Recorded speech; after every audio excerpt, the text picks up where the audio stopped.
আসসালামু আলাইকুম রহমতুল্লাহ বারাকাত। লুকমান হাকিম কে ছিলেন এবং তার ছেলেকে কি নসিহত করেছিলেন? জমহুর অধিকাংশ উলামা ইকরামের মতে লুকমান ছিলেন প্রজ্ঞাময় ও বিচক্ষণ একজন ওলি। তিনি নবী ছিলেন না। আল্লাহ তাআলা কুরআনুল কারিমে লুকমানের কথা উল্লেখ করে তার প্রশংসা করেছেন।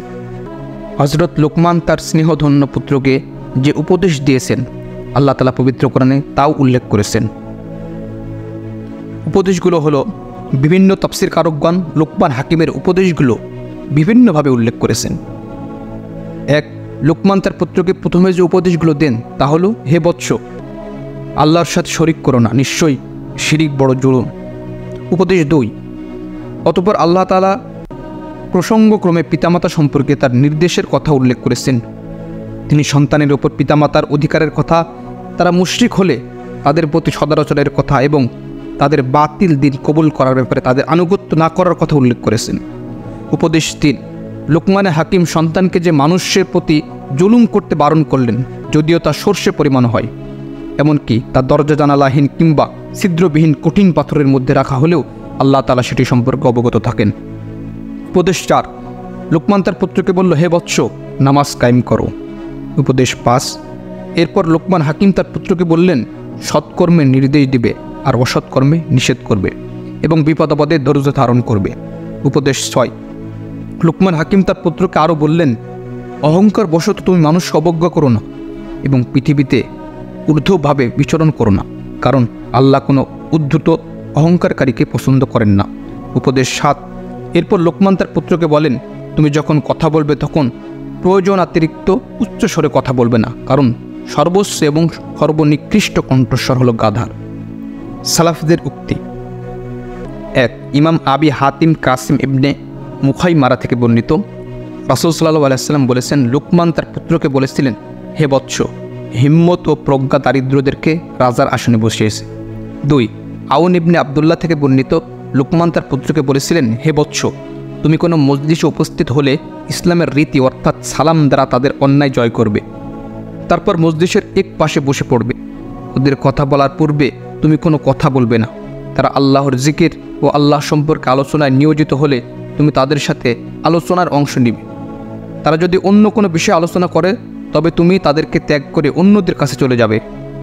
3, দাউদ ইবনে রশিদ আবু উসনাম সূত্রে বলেন, লুকমান তার পুত্রকে বলেছিলেন, মূর্খদের সাথে বন্ধুত্ব স্থাপনে আগ্রহী হও না, তাহলে সে মনে করবে যে তার কর্মে তুমি সন্তুষ্ট। 4, আব্দুস সামাদ কাতাদা সূত্রে বর্ণিত, তিনি বলেন, লুকমান তার পুত্রকে বলেছিলেন, হে বৎস, মন্দ থেকে দূরে থাকো, তাহলে মন্দ তোমাকে হতে দূরে থাকবে, কারণ মন্দের জন্যই মন্দের সৃষ্টি। 5, আবু মুয়াবিয়া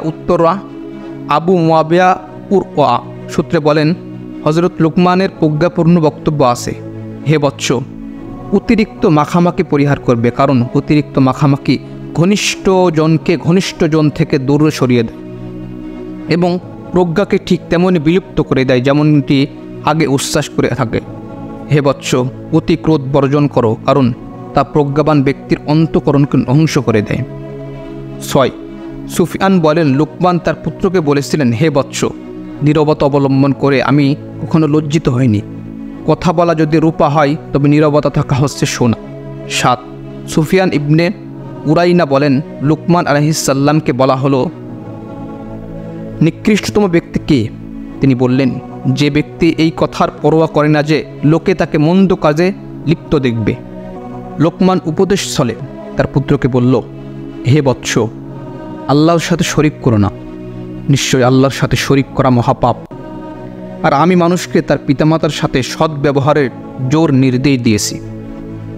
তার মাতা তাকে কষ্টের পর কষ্ট করে গর্ভে ধারণ করেছে এবং তার দুধ ছাড়ানো হয় 2 বছরে।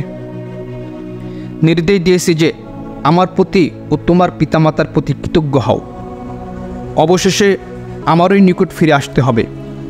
পিতামাতা যদি তোমাকে আমার সাথে এমন বিষয়কে শরিক স্থির করতে পীড়াপিড়ি করে যার জ্ঞান তোমার নেই, তবে তুমি তাদের কথা মানবে না, তবে দুনিয়াতে তাদের সাথে সৎভাবে সহ অবস্থান করবে এবং যে আমার অভিমুখী হয় তার পথ অনুসরণ করবে।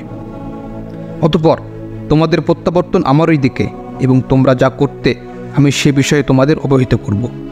হে বৎস, কোনো বস্তু যদি সরিষার দানা পরিমাণও হয়, অতঃপর তা যদি থাকে পুস্তুর গর্ভে অথবা আকাশে অথবা ভূগর্ভে, তবে আল্লাহ তাও উপস্থিত করবেন। নিশ্চয় আল্লাহ সূক্ষ্মদর্শী, সব কিছুর খবর রাখেন। হে বৎস, নামাজ কায়েম করো, সৎ কাজের আদেশ দাও, মন্দ কাজে নিষেধ করো এবং বিপদাবাদে সবর করো। নিশ্চয় এটা সাহসিকতার কাজ। অহংকার বশে তুমি মানুষকে অবজ্ঞা করো না এবং পৃথিবীতে গর্ব ভরে পদচারণ করো না। নিশ্চয় আল্লাহ কোনো দাম্ভিক অহংকারীকে পছন্দ করেন না। পদচারণায় মধ্যবর্তীতা অবলম্বন করো এবং কণ্ঠস্বর নিচু করো। নিঃসন্দেহে গাধার শরীর সর্বাপেক্ষা অপ্রীতিকর। সূরা লোকমান আয়াত 13 থেকে 19। তো দর্শক বন্ধুরা, আমরা লোকমান হাকিম তার সন্তানকে কী নসিহত করেছিলেন আমরা শুনতে পারলাম এই ভিডিওতে। দেখা হবে পরবর্তী ভিডিওতে। ততক্ষণ আপনারা ভালো থাকবেন, সুস্থ থাকবেন। আসসালামু আলাইকুম ওয়া রাহমাতুল্লাহি ওয়া বারাকাতুহু।